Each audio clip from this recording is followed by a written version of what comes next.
Well, welcome everyone to the launch of Spring 2021 Borders and Migrations Initiative events. It is my honor and pleasure to have with us various representatives from Kino Border Initiative.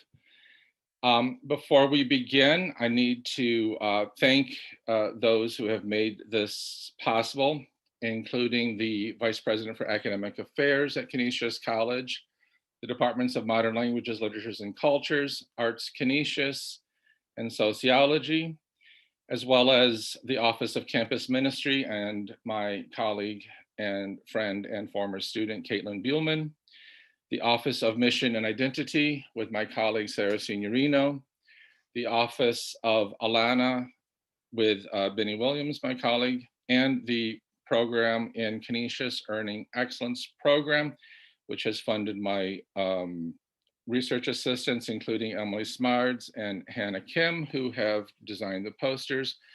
And most importantly, my assistant, Corey Chervin, who has made all of the technology things work beautifully for us during this pandemic and transition to remote virtual delivery of our programming.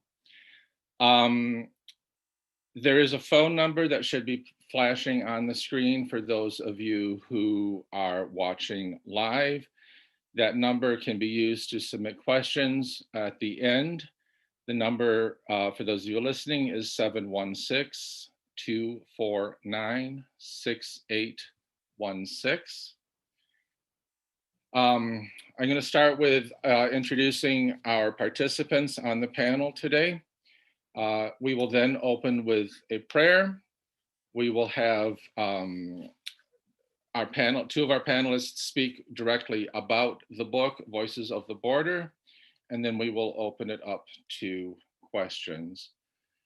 So we have with us Joanna Williams, who has been the Director of Education and Advocacy at the Kino Border Initiative for nearly 6 years, and is now the Executive Director of the organization. She has a Bachelor's in Science of Foreign Service from Georgetown University and a Master's in Public Policy from Arizona State University. With us also serving as translator is Tracy Horan, who is a Sister of Providence of St. Mary of the Woods, Indiana, and Associate Director of Education and Advocacy with the Kino Border Initiative. And then we have the authors of Voices of the Border. Tobin Henson is an instructor of anthropology at the University of Oregon. His research examines migration and deportation, race, masculinities, care, borders, prisons, and gangs. He is a volunteer at the Kino Border Initiative. And Maria Ingracia Robles Robles, who is a missionary sister of the Eucharist and education coordinator at the Kino Border Initiative. She is the author of Las Últimas Serán las Primeras, El Disculpado de las Mujeres en los Evangelios. This is marking the book launch of Voices of the Border, which features testimonies collected over the last many years of Tobin and Maria Ingracia's work along the border. And the book is available in July, if I'm not mistaken. And we will link also where you can purchase that at the end, all right? With that, Joanna, if you would do us the honor, please, of opening our session with a prayer. Thank you. God, we recognize that we're in your presence.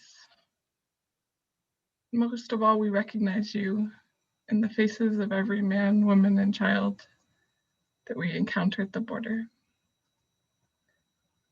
God, please open our ears to hear these testimonios. Open our hearts to allow them to change us. And animate our spirit and our body that we might take actions of solidarity. That we might welcome you and in the men, women, and children that are in the process of migration. We ask all this in the name of the Father, and the Son, and the Holy Spirit. Amen. Thank you, Joanna, for those lovely words. I think next up we have Tobin, who's going to give us some contextual education about the border. So Tobin. Thank you so much. And first of all, I do want to say thank you for the invitation to be here in the virtual space. And special thanks to so many people whose effort and energy made this event possible.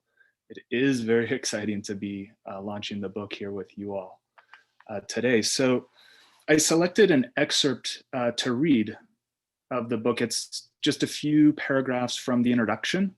And my objective with this short reading, about 6 minutes or so, is to give you a little bit of an idea of the regional context of the US-Mexico border, to talk a little bit about the people whose voices are lifted up in the book, and also to give you some insight into how the project began. And Engracia will share more about that in particular as well. So I'll start with a reading. Nogales, a city of 234,000 people on Mexico's northern border, 1 hour south of Tucson, Arizona, is a site of connection. Over the years, it has been a place to stay or pass through for millions of people who wish to migrate or seek refuge in the United States or are deported by the US government, as well as humanitarian and religious workers, activists, academics, and community members who stand in solidarity. Nogales brought together the people whose personal narratives are compiled in this book, as well as the individuals, migrant advocates, who collaborated to write it. Many who have once visited Nogales now find themselves in distant corners of the earth. Taking Nogales as a central hub, as we do in this book, and tracing the routes traveled to and far from it, permits understanding of linkages between histories, regions, local geographies, economies, cultures, and people. Voices of the Border captures the ways in which the lives of so many have become entwined. As you read it, you become connected too. The first strand in the web of those who collaborated on this book leads to Maria Engracia Robles Robles, who, with vision and vigor, conceived of this project and guided it to completion. A missionary of the Eucharist born in the state of Jalisco, Mexico, she began her humanitarian work in Nogales in 2007 with groups trying to cross north and with numerous people who suddenly found themselves deported to Nogales from the United States. Decades after becoming deeply inspired by the Second Vatican Council in the 1960s, Engracia remained focused on the values espoused therein, following Christ by living in solidarity with dispossessed people. It was in this spirit, after decades working as an educator and a community advocate, that Engracia started documenting migrants' testimonios, personal narratives of lived experiences, in 2009 at the Kino Border Initiative. Engracia learned about people's lives on the move, sacrifices, and perceptions and aspirations. People told her about the obstacles on the road: abuse, mistreatment, hunger, sadness, bitterness, and disappointment. She also heard about people's inner strength, solidarity, and surprising joy and relief. The importance of migration experiences and of educating others about them became clear. Engracia wanted these testimonials to be heard, as had the people who gave them, and she started to disseminate them in articles and reports. The overwhelmingly positive response encouraged her to continue collecting testimonios to share with students and volunteers who came to visit Nogales. Upon reflection, Engracia envisioned this book as a larger educational project and set it in motion. Voices of the Border offers historical context and draws attention to the lives of people who have experienced life on the move. It illuminates the terrain that they've traveled as they have migrated, sought refuge, or been deported from the United States over Mexico's northern border. Several questions form the book's starting point. What are people doing in and around the US-Mexico borderlands, in motion and in stillness? Why has the border and places people have come from or where they are going become a site of suffering, whether they're there for a long or short time? How has the arc of history from colonialism to present, the evolution of nation state power, shifting immigration laws and policies, the squeeze of global capitalism, diverse familial and financial situations, persistent faith, shaped the options available to people? These questions are vital for understanding human movement and learning more about aspects of life in the US-Mexico borderlands. And the book takes a particular structure in order to answer them. The chapters each have a thematic focus and begin with short introductions written by migrant advocates, humanitarian aid workers, religious leaders, and scholars to explain the broad historical contours of these themes. Each chapter then presents 2 or more testimonios, these first-person narratives that bear witness to historical events through lived experiences, to amplify people's voices and document the circumstances surrounding human movement to, from, and across the US-Mexico border today. Voices of the Border focuses on those who migrate, seek asylum, or have been deported and have passed through or ended up in Nogales, Mexico. The labels, migrants, asylum seekers, and deportees, occasionally used in this book, are a practical shorthand and reflect processes of physical and social mobility and stasis. But the labels convey only a narrow slice of the full humanity of those featured. They do little to capture the rich, infinitely complex personhood of each individual. And these categories themselves are not fixed, but fluid and imprecise. Migrants find themselves on the move to reunite with family, search for work, or escape vulnerable situations. Asylum seekers are migrants who request recognition, by the US government in this case, of a fear of persecution in their place of nationality. Deportees have been coercively removed by the US government over the US-Mexico border, but all have unique experiences, personalities, and personal identities. The people at the center of this book seek positive change, and yet local and global dynamics guide their journeys along unpredictable and arduous paths. The uncertainty of their course propels sudden motion and then, just as suddenly, immobility. At one moment, not another second can go by, and then, in an instant, there's no choice but to stay put and wait for days, weeks, months, or years. These abrupt changes in hopes, plans, and possibilities are not born of capriciousness. The brute facts of global markets, harsh immigration controls, and social and political conflicts deeply affect people's lives and constrain their options. Despite these obstacles, people in these situations navigate their circumstances with determination and ingenuity. They want to do, to endeavor, to live. So I'll leave the reading right there. I just wanted to say, as a bit of further context, my involvement with the project began in 2017 when Engracia invited me to participate. I had been a volunteer at the Kino Border Initiative since 2014 and started working on the project in 2017 with an entire team of collaborators, many people whose efforts went into creating this book. And it was a parallel project with research that I have been conducting in Nogales since 2014. You know, I produce scholarship, I'm a teacher, those are extremely rewarding aspects of my professional and personal life. But on a personal note, I would just want to point out how tremendously gratifying this particular project has been as a grassroots, ground up community participatory action project, educational project. It's been tremendously fulfilling for me to be involved. And so that's why I'm so happy to be with you here today to talk about it. Thank you. Thank you, Tobin, for such a lovely introduction and contextualization about your experience with this, as well as the broader context. Let me switch here to open the screen for our next bit here. Next up, we have Maria Engracia, who will read one of the testimonials. Just for people in the audience who are listening, the reading is in Spanish. You can follow along in English on the slides where it has been translated into English for you. Soy Ana Carolina de Guatemala. Tengo 39 años. Solo estudié primaria. A los 15 años me junté con un hombre y tuve 7 hijos, 3 hombres y 4 mujeres. Con excepción de los asesinados, son los hijos que traigo. Mi hija mayor tiene 20 años y el menor 12. 3 hijas son menores de edad, entre ellas una que fue secuestrada, así como el niño de 12 años. Los otros 2 varones mayores fueron asesinados. El padre de mis hijos ha sido una persona muy buena, pero a los 4 meses de tener a mi hijo menor, él empezó a irse de la casa, porque antes él me mantenía. Desapareció 2 meses y me dijo que había intentado cruzar a los Estados Unidos.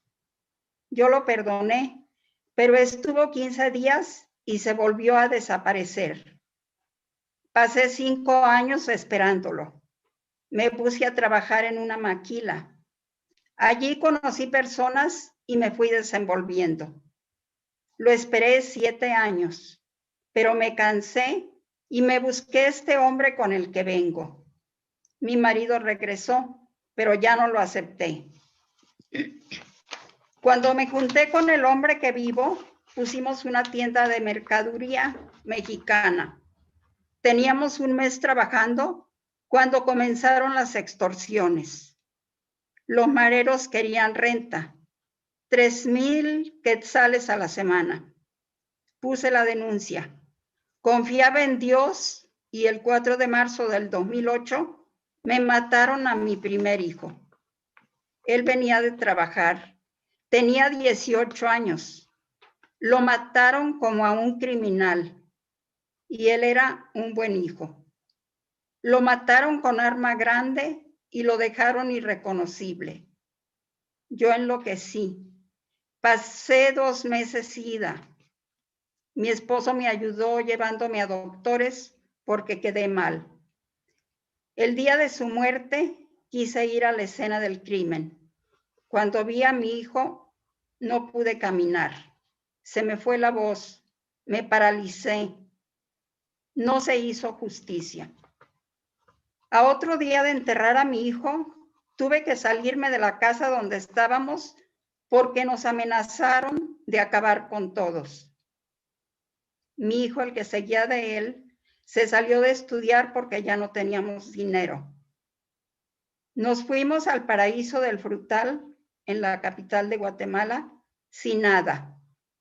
Brian, así se llamaba, quería trabajar en mototaxi y empezó a hacerlo llevando pasajeros a todos lados. Todo marchaba bien. No obstante, yo vivía con el temor. Íbamos a cumplir 1 año allí y un día dijo a mi hijo, vi un carro como que me andaba siguiendo. Yo le decía que no trabajara, pero la situación era difícil. A él me lo secuestraron, el hombre del carro que él me había dicho. Lo bajaron del mototaxi y se lo llevaron. La policía me llamó. Yo guardaba la esperanza de recuperarlo. A otro día mi hijo estaba maniatado y muerto. Nuevamente quedé mal. Me pasaba encerrada. Las fuerzas se me habían ido. Yo dije, si me matan, que me maten. No voy a andar huyendo. Pero luego me secuestraron a mi hija Isaura. Fui a comprar pan. Llegó la mujer de la panadería y me dijo que la habían subido a un carro. Fui a la policía, levanté la denuncia. Y otro día me hablan, queremos 30,000 quetzales. Mi hija estaba siendo torturada. 2 meses y medio la torturaron. Ella iba a cumplir 15 años. La tenían vendada y le decían cosas horribles, como, si no paga la perra de tu madre, te vamos a hacer pedacitos, como matamos a tus hermanos. Vendimos un carro malbaratado para dar el rescate por mi hija y la liberamos. En el 2013 decidí sacar de ahí a mi hija. Saqué a toda la familia y hasta la montaña. Ellas se quedaron allá. Yo me vine con mi marido rumbo a Estados Unidos. Cruzamos por aquí por Nogales. Nos agarraron en el desierto junto con mi esposo. Me llevaron a Tucson. Me dijeron que iban a tenerme 6 meses detenida. Firmé mi deportación. A otro día me llevaron para Eloy. Ahí conocí a una persona de Nogales. Yo lloraba por mis hijas. Le conté todo a ella y me ayudó para pedir asilo. Logré la entrevista. Les conté mi caso. Les dije, no tengo apoyo ni dinero. Pedí mi deportación y me aconsejaron que no lo hiciera. Una señora me ayudó y a los 3 días salí de la cárcel. Me llevaron a su casa, ellas me apoyaron, recogieron una ofrenda para mí y mandé dinero a mi familia. Me consiguieron trabajo, me pagaron mi primera semana y mis hijas estaban contentas. Después a ella me mandaron decir que habían llegado 2 cartas de amenaza. Yo me volví loca y me quería venir. Ya no pude quedarme. Me regalaron $, y me vine. Me quedé en la frontera México-Guatemala y un pariente fue a traer a mis hijas. Me atropellaron a Alam, mi hijo menor. Me llevaron a mis hijas a la frontera. Estuvimos en Hidalgo, Chiapas. De allí nos deportaron 3 veces a Guatemala. En Tapachula estuvimos 7 meses. Ahí nos dieron apoyo y arreglamos permiso. Total, en México llevamos 1 año y medio sufriendo. Unas veces en las cárceles de Tapachula, otras trabajando o viajando. A veces sin un peso en la bolsa. Yo lloraba y decía, ¿qué van a comer mis muchachitos? Ahora aquí estamos, nuevamente para pedir asilo en los Estados Unidos. Pues esta historia yo la recogí en el albergue, un pequeño albergue que iniciamos. Yo llegué a Nogales el 2017 y llegué precisamente para hacer una encuesta para ver cuál era el servicio más urgente que se requería porque los jesuitas estaban proyectando hacer un trabajo, una obra en Nogales. Y yo inicié haciendo una encuesta para ver las necesidades. So this testimony is one that I got from a shelter, a small shelter that we started in Kino. I arrived at first in 2007, and what I did at the beginning was to figure out for the Jesuits what was the most important service that we could offer. And that's how I started out at the beginning, doing interviews to find out what that was. En esa encuesta descubrimos que lo más urgente de inmediato para los deportados era comida y era albergue. Iniciamos un pequeño albergue y un comedor provisional que luego funcionó 12 años y el pequeño albergue donde iban especialmente las mujeres que se veían o que estaban con más vulnerabilidad. And so in those interviews, what I discovered was that the most urgent needs were food and shelter. And so we started a small shelter at that time and also a provisional soup kitchen, which continued running for 12 years. That shelter, we really focused on women who were the most vulnerable. El albergue era un lugar, un espacio para las mujeres muy agradable, donde ellas compartían sus historias. Y ahí empecé a darme cuenta qué variedad de experiencias llevaban las mujeres que yo ni imaginaba. Mucha violencia, violencia intrafamiliar, violencia en los caminos por donde migraban de parte de las autoridades, violencia para las personas centroamericanas, de los grupos.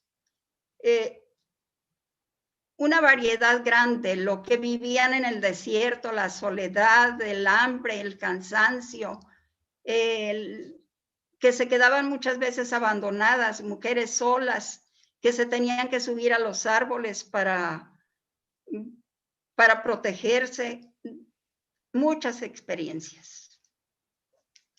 And that shelter was really a comfortable space for the women where they could share their stories. And what I found was that there was such a variety of experiences that I didn't even imagine.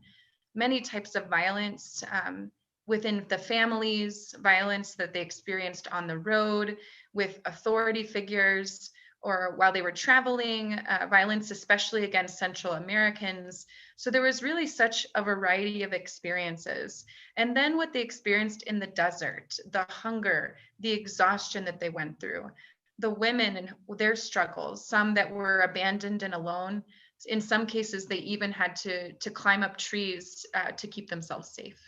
Yo recogía esas experiencias y las guardaba como joyas, como algo poderoso, especialmente para mover corazones, puesto que pues el mío estaba muy movido. Pasaron años en los que yo realizaba ese trabajo y finalmente, bueno, yo inicié con permiso de ellas, publicándolas, las enviaba inicialmente a monasterios para que por lo menos las monjas conocieran una realidad y tuvieran motivos para hacer oración. And so I collected these experiences that were really treasures. They were something that I kept, that I thought was powerful enough to move hearts because they had moved my own heart. And for years I did this. And then with their permission, I started to share these stories. And I started first sending them to groups of sisters in convents, thinking at least I can share the stories with these women to be a source of prayer for them. Siempre tuve el deseo de hacer una publicación, pero necesitaba dos cosas fundamentales.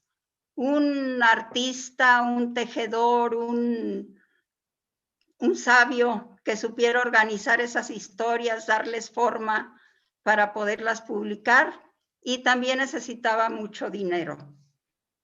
Más o menos alrededor del 2016, entre 16 y 17, conocí a Tobin. Fue un viaje que realizamos de Nogales al Paso, Texas. Y es curioso, el primer momento yo tenía temor de encontrarme con él y hacer un viaje tan largo. Y decía, ¿de qué vamos a hablar? Tenía el prejuicio de que los antropólogos son ateos. Y yo decía, ¿cómo voy a sostener una conversación, un ateo y una monja, durante largas horas de camino? And so I always desired to make this into a publication, but I needed two things that I didn't have. One was a person who would be wise, an artist who would give form to these stories. And then the second thing was a lot of money. So in around 2016, 2017, I met Tobin and we did a trip together from Nogales to El Paso. And it was kind of funny. I was afraid to be with him for this long trip. And really, I had judgments because I thought, well, if he's an anthropologist, he must be an atheist. And what will an atheist and a nun talk about during this long trip?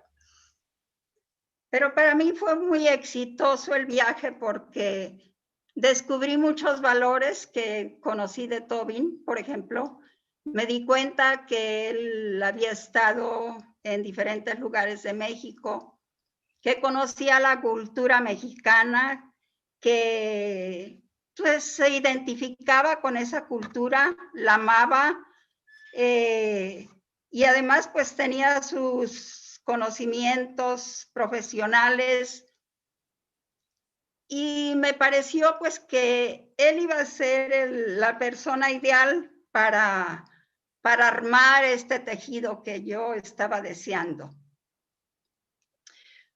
For me, it was a successful trip because I discovered in that time the values that Tobin had, that he really knew many different parts of Mexico. He knew Mexican culture and he loved it. He identified with it.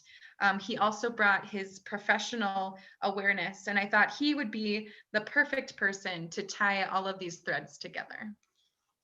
Después conocí algo que fue aún mejor, porque Tobin me habló de que él estaba muy agradecido con la comunidad donde él estaba haciendo su investigación y que él quería dejar a esa comunidad algo como una forma de agradecer.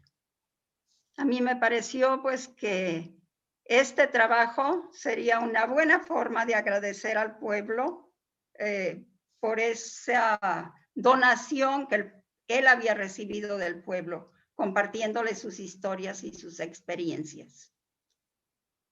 And then I learned something even better from Tobin. I learned that Tobin was grateful for the community where he had done his research, and he wanted to do something to express his appreciation for the donation, the gift that he had received from the people in the form of their stories and their sharing. Tobin era un hombre sumamente ocupado y por consiguiente pues ya tenía su trabajo que él debía realizar, sus tareas y su tesis y una serie de pues fuertes ocupaciones, pero finalmente llegó el momento en el que él estaba disponible y con un equipo de colaboradores también de Kino fueron invitados y con ese equipo pues armamos este proyecto de este libro, organizando las historias por secciones e invitando a esos colaboradores para hacer una introducción de cada historia, cada capítulo, cada sección, cada grupo de historias. Y pues desde luego que Tobin fue el asesor, el coordinador, el que pues reunía y revisaba todo esto. And Tobin was a very busy man. He already had his own work that he was doing, his thesis, and then a series of other things that occupied his time. And so finally, there came a moment when he was a little more available, and we decided to invite a team of people to come together from Kino to put together this book and to start organizing the stories by section. And Tobin was really the coordinator, but we invited other people to write the introductions to each one of these sections. Tobin trabajó mucho y fueron pues desde el 17 hasta el presente. Él no ha bajado la guardia y había momentos en los que yo pensaba que ya el proyecto no se iba a realizar, especialmente ya cuando se veía pues la falta de dinero. Ante eso, pues no había ninguna posibilidad. Casi era lo más seguro que tendría que ser no un libro editado, sino pues un libro virtual. En ese momento, Al de los jesuitas, el director de la universidad, no, del editorial, George Sain, él vino a Nogales y alguien le platicó de este proyecto y Tobin se contactó con él y acertamos en que él aceptó el editar este libro. So Tobin really worked a lot. From 2017 until now, he really didn't let his guard down. Me, on the other hand, I had moments when I thought, well, I don't know if this project is really going to be completed. And more than anything, the money, I thought, without the money, it won't be possible. And so at one point, given those realities, we thought maybe this will not be an edited book. Maybe this will just be a virtual resource that we won't be able to publish. Until at one point, Al Bertrand from Georgetown University Press visited Nogales on an immersion, and someone told him about the book project.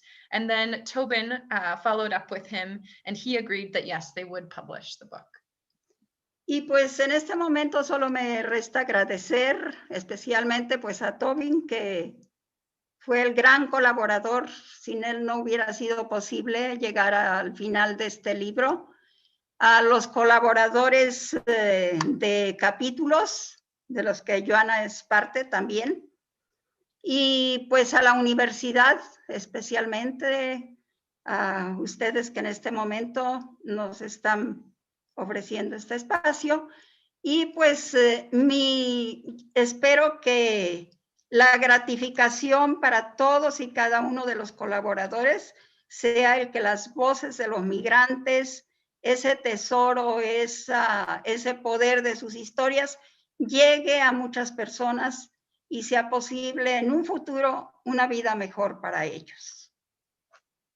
And so in this moment, I think all that's left for me to say is to appreciate Tobin for all of his tireless work, to appreciate all of the collaborators on the different chapters that have done their work, and to appreciate Georgetown University for publishing the book, and all of you who have offered this space today to speak. And I just really feel grateful that we can use this book to share these treasures, and that the power of these stories can reach many more people, and in the end, make change for the lives of migrants.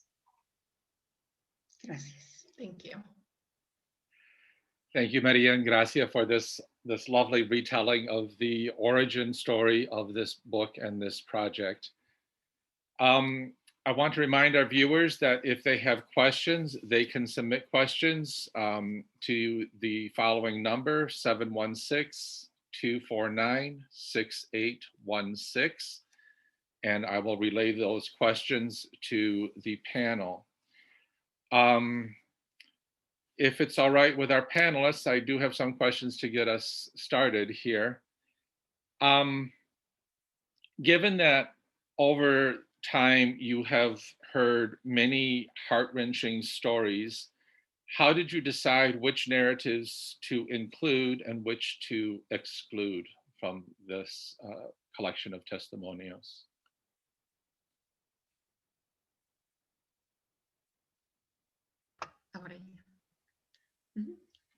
Voy a iniciar y luego dejo la segunda parte a Tobin. Yo hubiera querido que todas las historias, todos los testimonios aparecieran en el libro, porque me parecían sumamente interesantes. Pero eso, pues, no era posible. Y la segunda parte corresponde a Tobin, de la respuesta a esta pregunta. So I'll start, and then I want to pass it on to Tobin. For me, I would have wanted to include all of the testimonies because they just seemed summarily interesting to me, but that was not possible. And so I'll pass on the real answer to the question to Tobin. Thank you for that. That is a wonderful question, and I share Ingracia's thought, desire and wish that people would become familiar with so many more stories than the few dozen we were able to include in the book.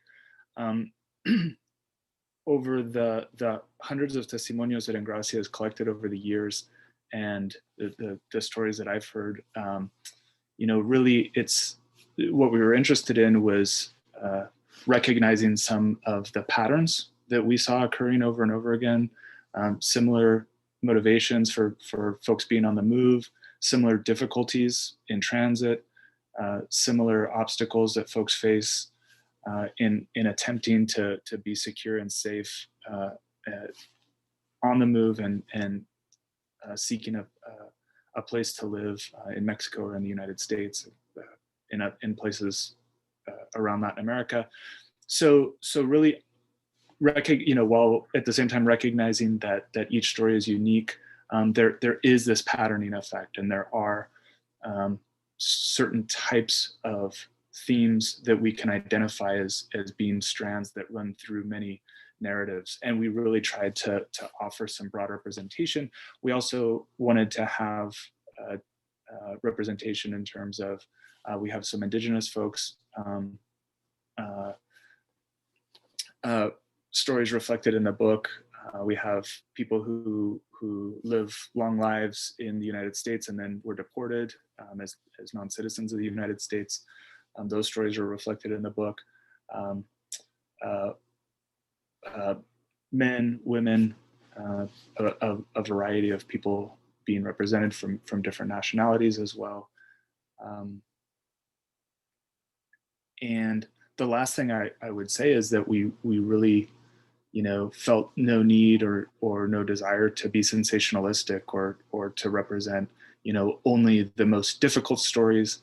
The story of Ana Carolina that Engracia read is tragic, heart-wrenching, deeply disturbing in the contents of the story. Unfortunately, it's not an outlier in terms of what people experience, and there's a broad array of experiences that people have, but we really sought to represent the gamut.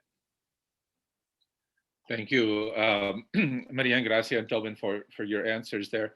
I wonder, as a follow-up, are these stories still being collected, and do you envision perhaps preserving them in some sort of archival format that can be studied, accessed, used for other projects in the future?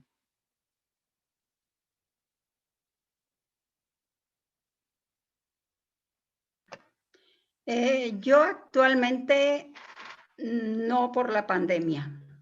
Esto me ha obstaculizado el contacto con los migrantes, pero sí sé que continúan recogiendo algunos testimonios y que esos testimonios inclusive pues los están presentando en algunos espacios donde pues quieren en alguna forma incidir en algún aspecto que se requiere.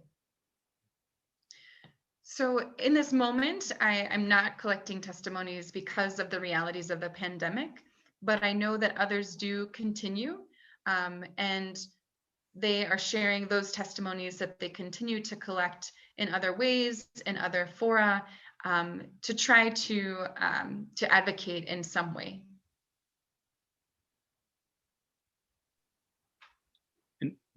And I'll just add, I'm in a similar situation as Engracia in terms of being physically confined to Oregon, where I am right now. I haven't been to Mexico since calendar year 2019 because of the pandemic. So the first time in maybe a couple of decades that I haven't been able to do seasonal work in Mexico and the United States. So that's the sort of narrow answer to the question, but more broadly, this is important work, and we would hope that folks would continue to carry out this work of documenting and seeing people's experiences as part of a living historical record, and that it would carry forward. We see the life of the testimonios carry on in the manifestation of the book. But the continued collection and reproduction of the testimonials we see as a political act and an act of solidarity and also an educational act. So, great question, Richard, about like archives and access, and sounds like another set of questions we need to grapple with. More things we need to do. We're not quite at that stage. And I should just point out too. I mentioned that I have done research in parallel to the book that has been with deported folks, longtime U.S. residents deported to Mexico. So quite separate from the collection of testimonios. That has been something that Engracia has done now for more than a decade, for 10 plus years, hundreds. It might be thousands. She can answer that. But it's certainly thousands of hours, if not tens of thousands of hours of this documentation work that she has done. So she is the one that has been steadily, consistently doing that work for a long time and built an enormous archive and collection of testimonios. Thank you, Tobin. Maria Engracia, did you want to add on to what Tobin said?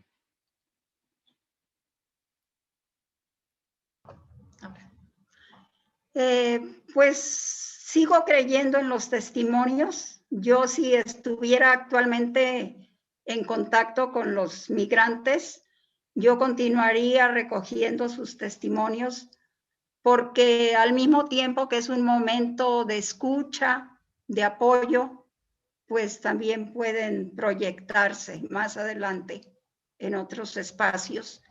Y la verdad que han cambiado mucho, cada día son diferentes historias, diferentes relatos. Por ejemplo, muy poco aparecían en los momentos que yo recogí más historias, poco aparecían familias. Y actualmente es lo más frecuente es la migración de familias, que es algo muy diferente. Migrar con niños pequeños, todo lo que sufren, todo lo que tienen que pasar las mamás y los niños. Y va cambiando, cambia cada día. Well, I continue to believe in the power of testimonies. And if I was able to be there, I would continue to collect those testimonies as well, because it's a moment of listening and also support that can then be projected into other spaces. But the stories really have changed. The stories we're hearing today are different stories. For example, when I was collecting stories, there were very few families. And now it's one of the more common things to see families that are migrating and hear the difficulties of traveling with children and what that is like for them. Thank you, Maria Ingracia. This issue of archives is rather interesting to me, and I just want to put a plug in for an event we'll have in the fall, where we will have an archivist from the UN High Commission on Refugees who is working on collecting archive material from around the world about borders, precisely to use to advocate for policy changes. So it's an interesting connection that I hope we continue to preserve and honor people's experiences through collecting and disseminating their stories. Maria Ingracia and Tobin, you both had mentioned that in the this last year or so, the collection of stories has been limited due to the pandemic.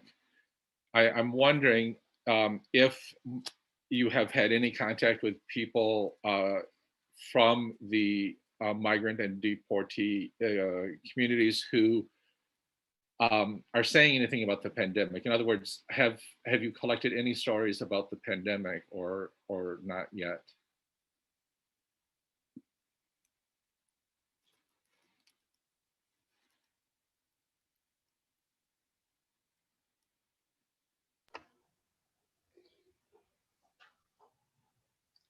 Yo recojo las historias a través de mis compañeras, mis hermanas que trabajan con los migrantes. Y realmente en los que están aquí esperando, que es el grupo fundamental, los que están esperando el asilo, parece que ha habido pocos contagios o han sido contagios leves. No he sabido de ningún muerto entre los que están esperando. Sí supe de un caso muy grave, estuvo hospitalizado y se tuvo que regresar él y su esposa y sus hijos porque pues estuvo muy delicado y se regresaron a su país. Se les ayudó para regresarse. Pero me parece, por todo lo que he escuchado, que como en general es gente joven, no les afecta tanto la pandemia. So now I collect stories through my sisters who are working with the migrants these days. And what I understand, this fundamental group of people, the people who are waiting for asylum, that there have been very few cases, or at least the cases have not been very serious cases. There have not been deaths in the migrants that we know. There was one case that was serious, a migrant who was hospitalized a man with his wife and children. And because of that illness, they decided to return to their country. We helped them to be able to return. So it seems that from what I've heard, since there are people that are younger that are traveling, they're not facing as many difficulties with the virus. And I'll add just a little bit. You know, one thing that the pandemic has really reaffirmed is that people who are most affected are the most vulnerable people in society, those who are most socially marginalized, who are most lacking in access to healthcare, access to basic services, access to housing, access to food, people who are food insecure. And you know, this disproportionately affects folks who are on the move or who are stuck in Nogales. So, you know, that's one frame to think about it. And the other thing is, you know, I have, you know, even though I've been at a physical geographic remove from folks, you know, I'm in contact, some sporadic contact with the people who I work with in the community in Nogales. And these are people who consider themselves stuck in Mexico after having, again, been living in the United States for many years. I work with a very narrow subset of deported folks, and those are people that were incarcerated in US prisons. So again, you know, most deported folks don't fit that profile, but folks who embody prison identities face particular vulnerability in the community. And in speaking with those folks, you know, particularly in the early days of the pandemic, you know, through social media or through the telephone, you know, people described the way that they're already precarious situations, improvising, making a living by, you know, selling things on the street, offering, you know, informal guide services for a couple of bucks or whatever it is, helping people find a restaurant around town or something like that, were made especially vulnerable by being targeted by police when there were shelter-in-place orders, just people trying to move around the city, then who are marked by U.S. you know, prison identities, clothing styles, haircuts, tattoos, these sorts of things, then found their vulnerability to be compounded by the military, by local police who would seek to extort them. Just sort of further evidence of the marginality that people stuck in Nogales face. Thank you, Tobin and Maria Ingracia. This question is actually important for those of us here in Buffalo, and for my audience in Buffalo who do not know. There is a federal immigrant detention center here in Buffalo. It's 45 minutes away in Batavia, which has experienced now its second COVID-19 outbreak. And the response within Batavia currently is solitary confinement, which is punitive rather than preventative. And in response, some migrants in detention there are staging a hunger strike, which of course also increases other vulnerabilities for them. If anyone is interested in that and in local advocacy work in that regard, I would encourage you to reach out to Justice for Migrant Families. And I will put that information also in the links shortly. There's a couple questions about the book, which I want to say for a little bit later. But another question that several people have asked, and again, for those watching, you can submit a question via 716-249-6816. Several people have asked about the change in US administration and whether you envision or currently see any adjustments to US policy along the border, and if that is profound change, cosmetic change, or whether you see anything hopeful in terms of the recent transition of parties in power in Washington.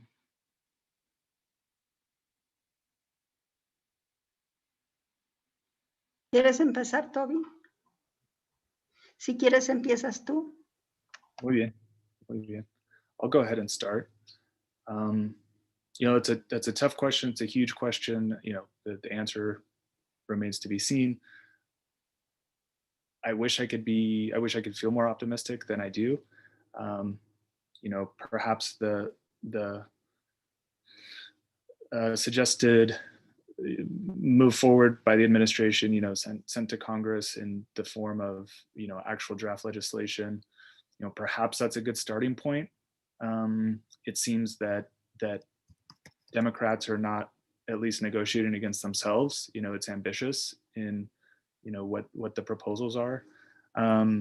However, and what I would point out and what we address, I think, with a lot of depth in the book is the historical dynamics. I mean, you know, we might call it a path dependency, the bipartisan nature of immigration, restrictionist immigration policies that have intensified over and over again.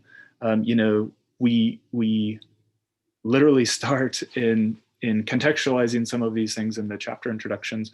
We literally start by talking about Native American genocide and territorial displacement and fugitive slave laws, the process of warning out in US British colonies, you know, poor people, differently abled people, you know, so expulsion and coercive confinement of people is nothing new. It's comes part and parcel of colonialism.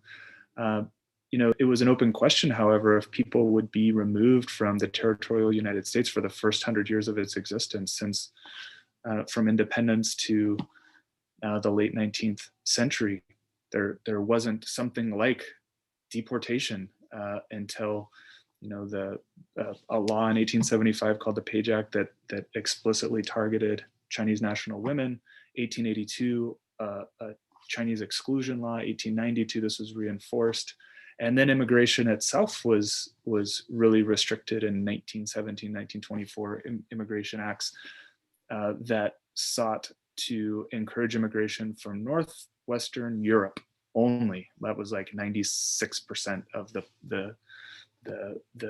visas in this National Origins Act, or that capped immigration from many places in the world and sought to completely stymie immigration from the Asian continent, from the African continent, for explicitly racist reasons. So, you know, we see what's happening today is, you know, part of this larger trajectory. Even though the law on its face is race neutral, it has disproportionate effects on poor people and people of color, and it exacerbates wealth inequality in the world. So, you know, seen in that context, I think we really have to consider what, you know, immigration justice would look like in terms that are much broader than some of the narrow debates about, you know, how particular visa status work, at least to frame things, you know, and you know, these are maybe parallel conversations, this on the ground, you know, a nuts and bolts concrete, you know, reformist or incremental reformist discussion that could make some positive change in some folks' lives. I mean, that's something that's important, but we also want to emphasize the deeply racist and nativist and xenophobic sort of historical arc to these things, and I guess just the last thing that I'll say is really emphasize for folks, and the book does this, I think, well, that a move back to pre-Trump administration immigration policies is not going to be nearly enough to make the treatment of non-citizens in and around the United States humane. It's really not going to be enough. You know, there's been an intensification of immigration laws, 86, 96, 2001, 2005 and beyond. We mentioned the Trump administration and some of the impacts that have occurred in the last few years, but a rollback to 2015 is not in any way going to be a viable situation if people are interested in alleviating suffering of so many people who are seeking to move. Thank you, that thorough answer, Tobin. María Ingracia, do you have anything that you'd like to add to that? Estaba pensando en lo que dice una de las que están esperando asilo, una mujer, dijo el día de ayer, me siento más nerviosa en este momento que en el momento en que salí de Venezuela. Hay una situación entre todo el grupo que está esperando de mucha desesperación, incertidumbre, nerviosismo, desesperanza, porque sí, pensaban que iba a ser algo inmediato ver el cambio. Y pues no ha llegado ese cambio así como lo esperaban. Y también mucha gente ya está llegando de nuevo a la frontera con niños pequeños para cruzar confiados en lo mismo, en que va a haber un cambio. Y casi creen que ya ese cambio está en la puerta. Pero la verdad es que todo está igual. So I think this is expressed best in the words of a woman waiting for asylum recently told me that I feel more nervous now than I did when I left Venezuela. And I think this expresses a desperation that comes with this uncertainty and the nervousness of this moment. Because for many people, they were hopeful and they thought that maybe this change with the new administration would be immediate. And that has not happened. There are also people who are arriving with young kids to cross, trusting that now there might be an open door, and that's just not true. The reality is that things here on the ground are the same as they were before. Thank you for your answers on that. I on a personal note, agree that I think there was a lot of hope, but there is a lot that remains to be seen in terms of whether there will be actual changes on the ground. So I want to take a minute to have you guys respond to some of the questions specifically about the book. One question is, will it be available in Mexico for purchase and delivery? And the other is, do we have to wait until July to get the book, or can we do an advanced order? And I believe I know the answers to those, but I will let you answer those.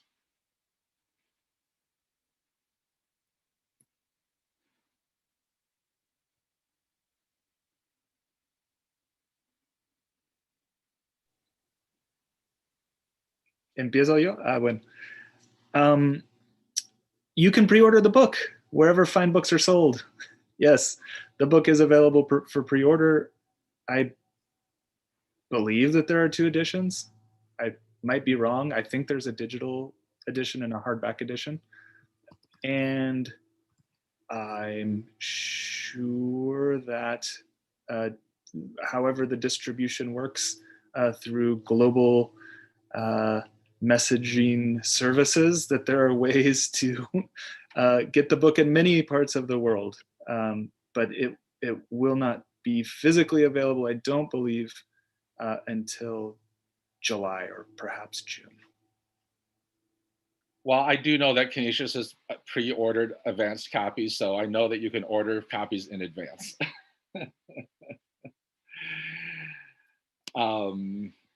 And it's bilingual, correct? So todo el libro no es bilingüe, solo son los testimonios, están en los 2 idiomas, pero todo el libro no, aún no. okay. So not the whole book. The testimonies, yes, are in both languages, but not the introductions. Mm-hmm. Okay. I also put a link to Georgetown University Press in the chat, which will then be available for those of our viewing audience should they like to access that as well. And again, for our listeners, 716-249-6816, if you would like to submit a question. having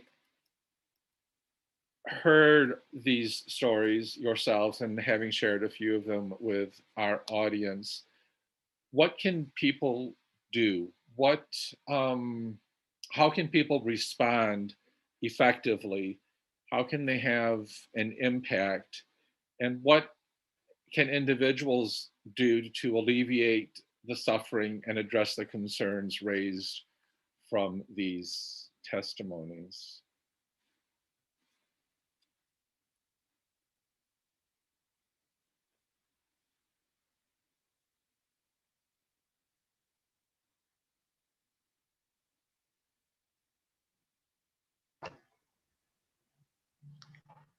Bueno, creo que lo que pueden hacer responde al objetivo con el que yo pues tuve la intención de que este libro saliera a la luz, que es leerlo con actitud receptiva.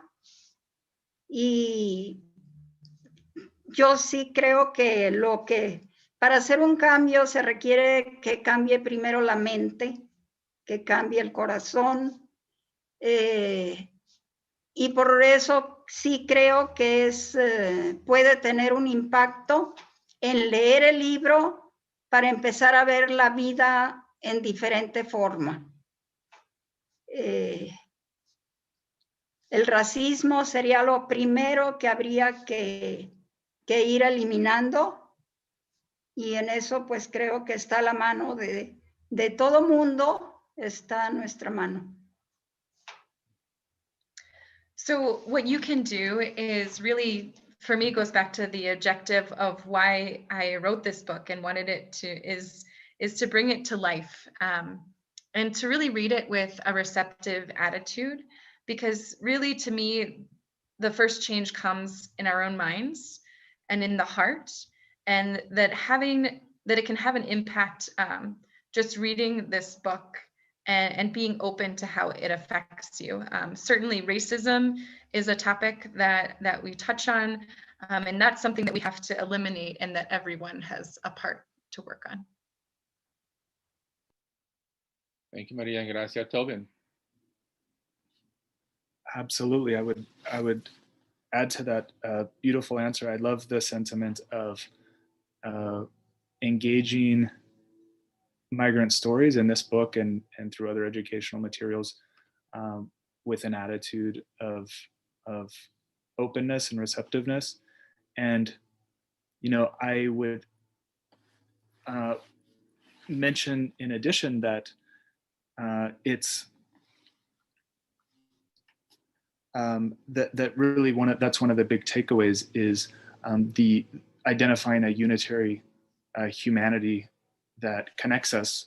And when we think about hierarchies, social hierarchies that are created through identities and social identities, and our desire to create a more equitable society in terms of racial justice and gender equality, and reducing class discrimination, along those lines, if those are things that we're interested in the world, we really have to rethink nationality as a divider between humans and rethink what citizen justice and migrant justice looks like in those terms, if we see ourselves as part of one unitary humanity. And so educating yourself on these things, rethinking the implications of creating difference based on rigid adherence to legal and political nationality or citizenship is crucial. And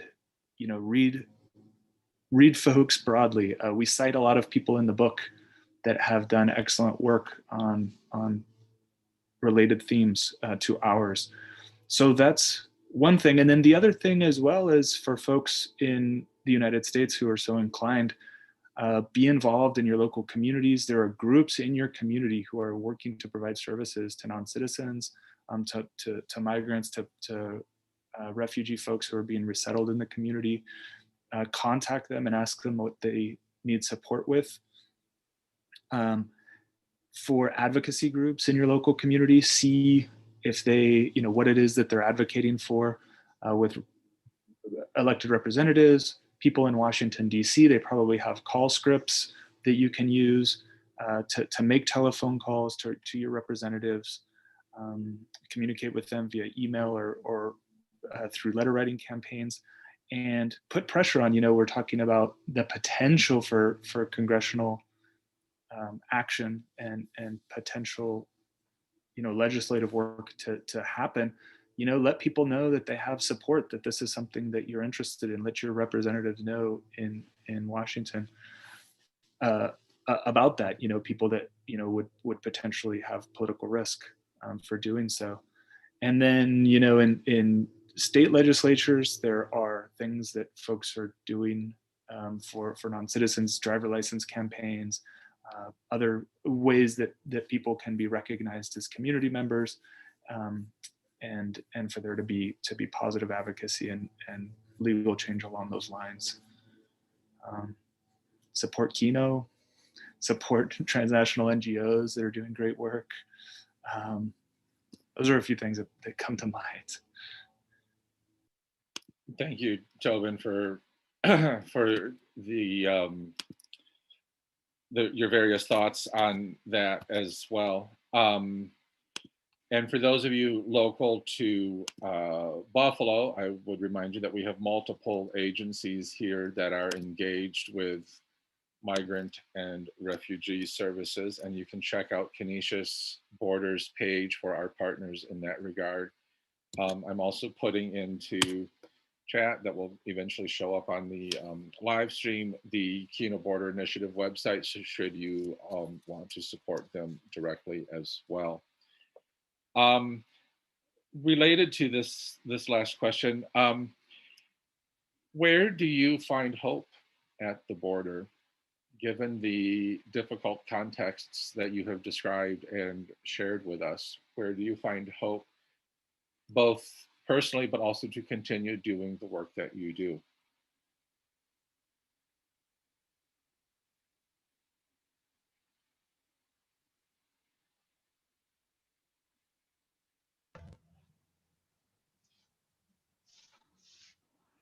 Bueno, yo creo en la gente.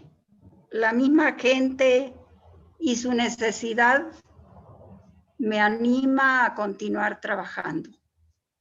Esa necesidad que, y si yo en algo puedo colaborar para que sea menor, para que haya un satisfactor a esa necesidad, pues creo que es lo mismo que anima mi esperanza. Además, hay mucha gente que realmente tiene un gran corazón, que tiene bondad, y esas personas también me animan mucho. Su esperanza y su actitud generosa es un gran impulso para el ánimo. For me, I believe in the people, and really their needs motivate me to keep working.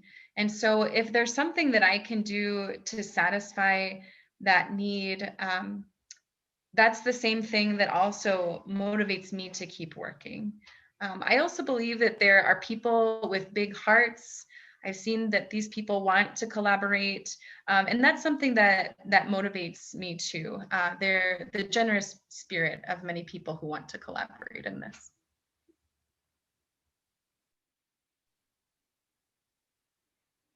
Oh, that's so beautifully put, and I share that same sort of wellspring of hopefulness within Gracias is people. It's the folks. So people face so much hardship and difficulty, susceptibility, vulnerability, but their lives are so vibrant. People in these really tough situations, their lives are so vibrant. They're so full of humanity, and fun to be around. So the work work can be difficult in some of these spaces, but frankly, that's, and we all have different relationships to work, and we do different kinds of work, and the burdens are not distributed equally among people, unfortunately, who are doing humanitarian work or scholarly work or other things. Nevertheless, all of this, however difficult the work is, it does pale in comparison to some of the hardships that people face. So that recognizing that really puts things in perspective as well. Thank you both for those answers. As we wind down to the end of our conversation, I think I have one more question, sort of general about the book that people are obviously eager to get their hands on. So patience, apparently, is a virtue. What do you hope that students of any age, and using the term student very liberally there, would take away from the book once they've read it?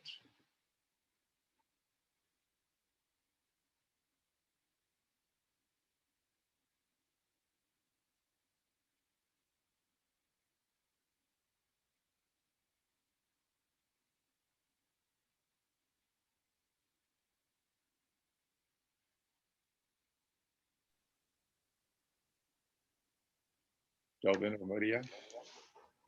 Estaba recordando a Joana cuando era estudiante y me va a inspirar en este momento. Joana llegó a Quino muy joven, todavía no tenía la mayoría de edad, y la recuerdo que al conocer toda esta realidad, pues vivió algo muy fuerte internamente.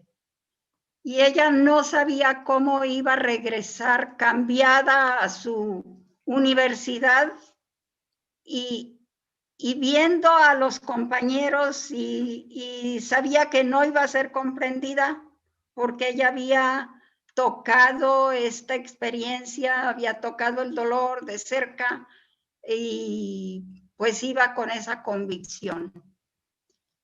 A mí me gustaría que en alguna forma esto pasara en los estudiantes a leer las historias, a leer los testimonios, que realmente se dejaran impactar, que se ubicaran en el lugar de esas personas y se sintieran movidos e invitados a hacer algo, a hacer un cambio de algo. Eso me gustaría. I was just remembering Joanna when she was a student, and so she's inspiring me in this moment. But she was very young. She was still a minor, and when she was here, lived something internally powerful. And she said that she didn't know how she would return back to college, to her peers, after touching this pain close up.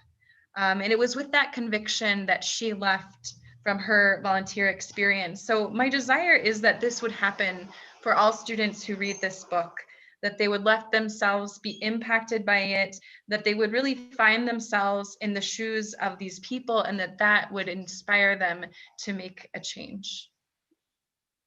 Thank you, Maria and Gracia, for that lovely and inspirational story of Joanna's experience. Tobin, would you like to add anything to that as well?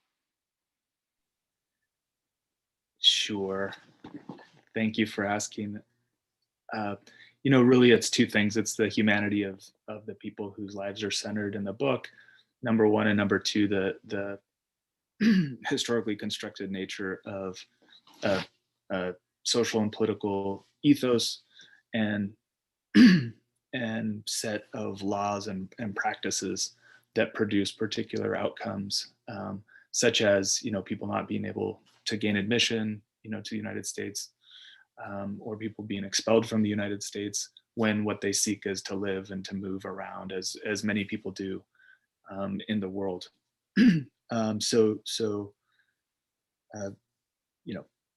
again, Engracia's answer is so beautiful. I don't have much to add to it about the humanity, except to reiterate what I spoke about before, with connecting with on the pages with first person point of view narratives that people tell, connecting with their humanity and seeing one's own humanity in the lives that other people live. And then, you know, regarding the second takeaway, it really took, it was kind of like fitting puzzle pieces together. It took a lot of discussion among the collaborating team. You know, Engracia had a vision and really laid out that vision beautifully. And then there were a group of us there that were kind of working together to figure out, okay, to tell, you know, the stories of some, and to historicize some of the structures that shape people's lives. You know, what are the themes that we need to identify and address. And it came together in, I believe it's 11 thematic chapters, plus an intro and a conclusion to the book, but 11 thematic chapters that contextualize deeply and historicize aspects of global economic inequality, aspects of the dismantling of the asylum system, the criminalization of migrants in the United States and how that works. These different aspects and different pieces that we sort of put together and just tried to make it really readable. Like, it's, you know, it's not a deeply theoretical book by any means at all. It does have a point of view and a perspective and makes arguments, but it's a readable, accessible book. It was Engracia's vision for it to reach an English-speaking audience, for it to reach high schoolers and undergraduates and lifetime learners in the United States. That really was the initial purpose. And so it's really the broad context, and then also the humanity of people's lives is what I would love for people to take away. Thank you both for these beautiful and inspiring answers. I think that we're winding down. I want to give Tobin and Engracia an opportunity to add anything else they'd like to add that has not been asked before bringing it to a close. So Tobin and Engracia, any last words you'd like to share with us?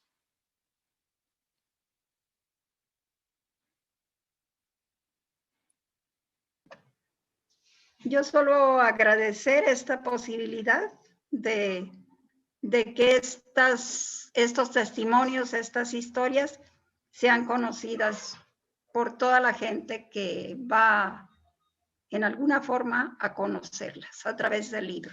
Gracias a todos los que colaboraron y a quienes lo están haciendo posible. Muchas gracias.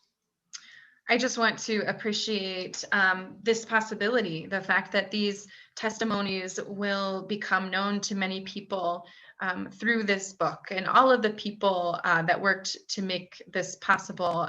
Thank you so much.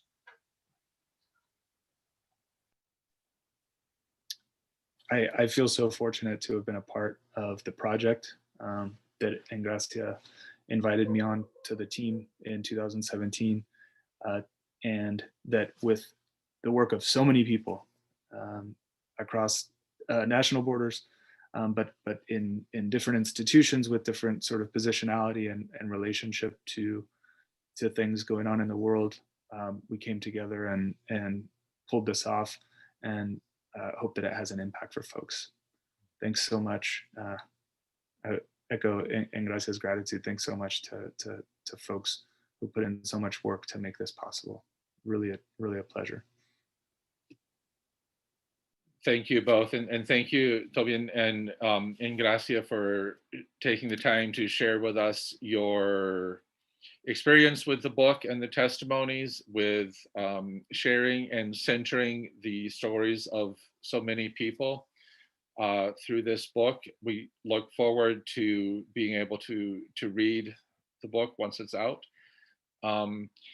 And I'd like to, if I can indulge a little bit, that I would hope people are encouraged also to study other cultures and languages, that this is inspiring people to look outside their backyard into the broader world.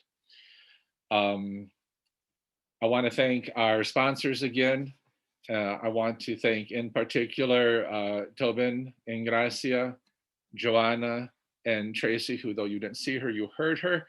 And especially want to thank my assistant Corey, who made all of the technological aspects of this flow so beautifully. So thank you all. The video will be available for viewing later on the Canisius webpage, and we will share it also with Kino Board Initiative and our other participants, so it can be viewed in other spaces as well. And on that, I would like to bring it back to Joanna, the young woman transformed by her experiences at the border with Ingracia, for a closing prayer. Joanna. Thank you. As we start this prayer, we will just take a few moments in silence to think, what is the grace that we're sitting with after this presentation?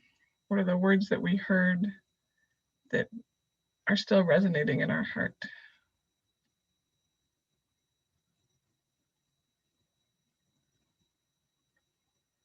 God, allow us to be people of big hearts. Allow us to be open to our moment and to our experiences, whether that's a long car ride or whether that's encounter with folks who are in processes of migration. Most of all, allow us to listen carefully, so that by listening to the voices of people who are affected by government policy, we might have our hearts broken open, that we might love more and live lives of conviction. And God, in order to do this work, we ask that you make us people of hope, people who can work together in community to hope that transformation is possible. We ask all this in the name of the Father, and the Son, and the Holy Spirit. Amen. Thank you, Joanna. Again, I want to thank our listeners. I want to thank our participants and our panelists. And thank you, Joanna, for ending on a note of hope, because that is much needed. So thank you. It has been my pleasure and my honor to know all of you and to spend time with you. And I hope we can continue our collaborative work toward a better